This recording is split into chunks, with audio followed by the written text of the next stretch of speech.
Section 4.4, Lewis symbols and structures.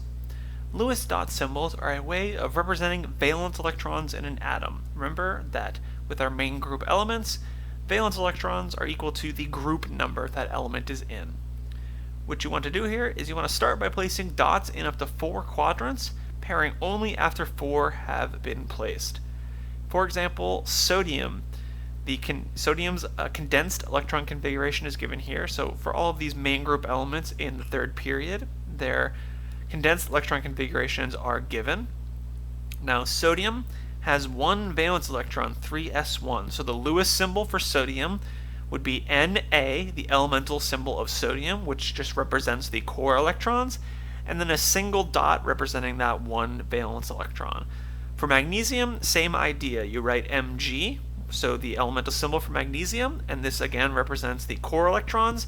Then you place 2 dots for its 2 valence electrons. Aluminum, 3 dots, silicon, 4. Now phosphorus, we start pairing them up, 5, 6 for sulfur, 7 for chlorine, and 8 for argon. Now it doesn't really matter which quadrant you put them in or when you start pairing them up.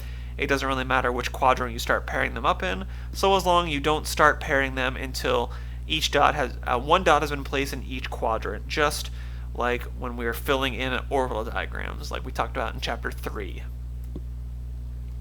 Now, to write the Lewis dot symbols of ions, first, when making a cation, remove 1 dot for each electron lost, and just make sure you include the charge. So here's the Lewis dot symbol for the sodium atom.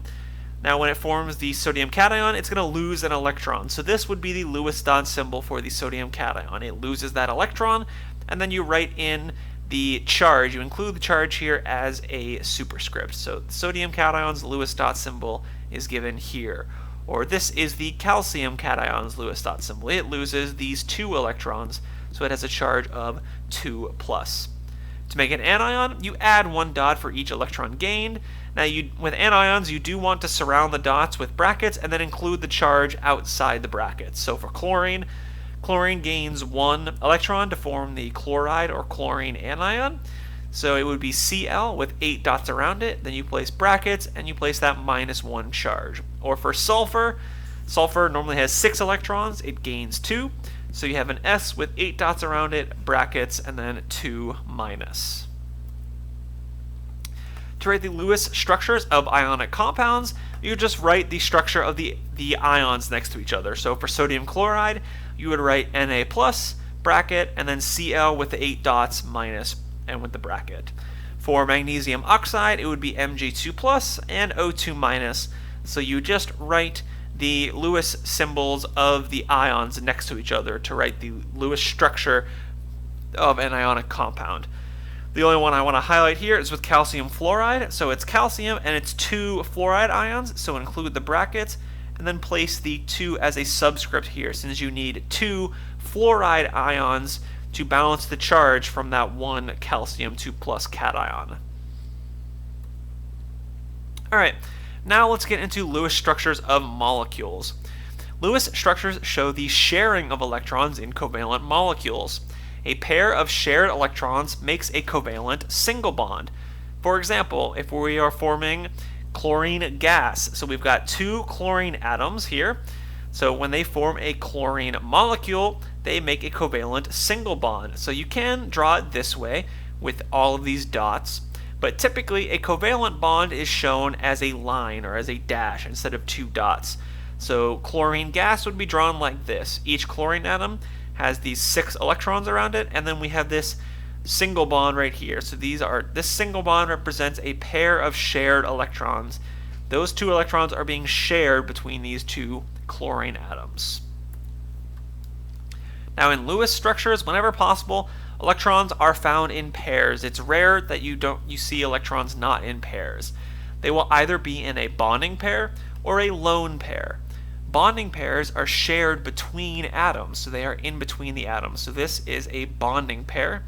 Lone pairs are found only on 1 atom. So these 3 are the 3 lone pairs on this first chlorine atom. These 3 are the 3 lone pairs on this second chlorine atom. And then again, this is the bonding pair that is shared between the 2 chlorine atoms.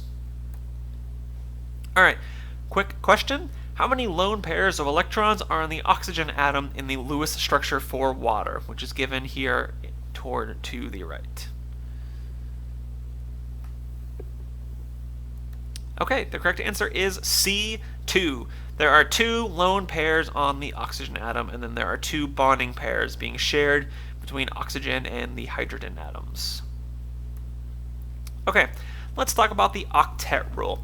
So we've discussed before how when forming ions, the metals, nonmetals, they typically try to either gain or lose electrons so they can have the same number of valence electrons as a noble gas. So more formally, this is referred to as the octet rule. This is the tendency of main group atoms to form enough bonds to obtain 8 valence electrons, which is how many valence electrons noble gases have.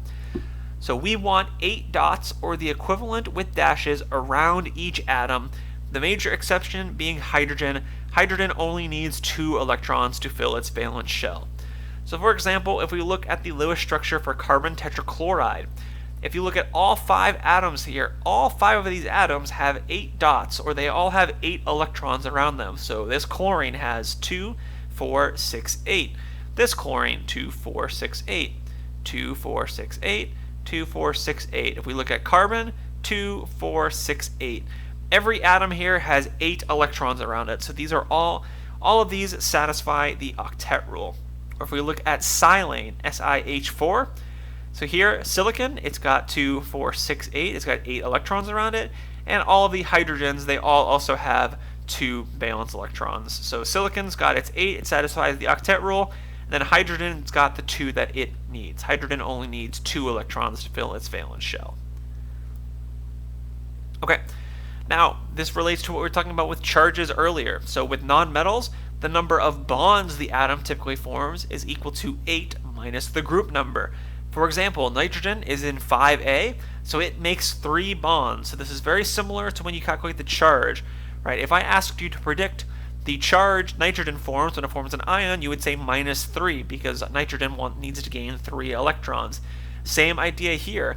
For nitrogen to satisfy the octet rule, to have 8 valence electrons, it needs to form 3 bonds, right? Nitrogen only has 5 valence electrons, so it needs to share to get the other 3 to make up a full octet. So nitrogen in group 5A forms 3 bonds to get its octet. Oxygen in group 6A forms 2 bonds to get its octet. Fluorine in group 7A forms 1 bond to get an octet. Okay, double bonds.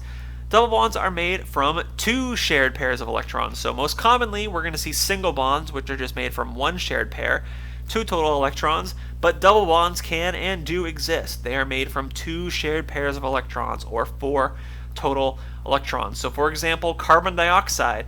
Carbon dioxide has double bonds between carbon and oxygen. So that would look, the Lewis structure looks like this. There are double bonds between carbon and each oxygen atom. And then if we do our counting here, 2, 4, 6, 8, oxygen has 8, 2, 4, 6, 8. This oxygen has 8, and then this carbon, 2, 4, 6, 8. Carbon has 8. So everyone here has an octet. This satisfies the octet rule, and this is a good Lewis structure. Finally, triple bonds. Triple bonds are made from 3 shared pairs of electrons, or 6 total electrons. These are much rarer, but we will see them occasionally. So a good example of this is nitrogen gas, or N2. N2, it is 2 nitrogen atoms, which each have a lone pair, and then they share a triple bond. So if we do a quick count here, each nitrogen has 8 electrons, 2, 4, 6, 8, and 2, 4, 6, 8. So both have an octet. So this is a good Lewis structure. All right, now briefly, let's talk about bond length and bond strength. So bond length and bond strength are the complete inverse of one another. Triple bonds are the shortest, double bonds are in between, and single bonds are the longest. Whereas with bond strength, single bonds are the weakest, double bonds are in between, and triple bonds are the strongest. So just remember that these things are inversely related. Triple bonds are the shortest, which also makes them the strongest, whereas single bonds are the longest, which makes them the weakest, and then double bonds are directly in between the two. Alright, quick knowledge check question. Select the longest bond in the following group.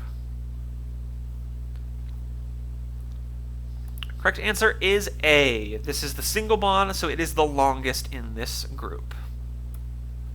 Okay, so here are a few practice problems for you to try. Writing Lewis symbols for monatomic ions, writing the Lewis structures of the following ionic compounds, and then determining the Lewis structures or the elements represented in the Lewis structures below.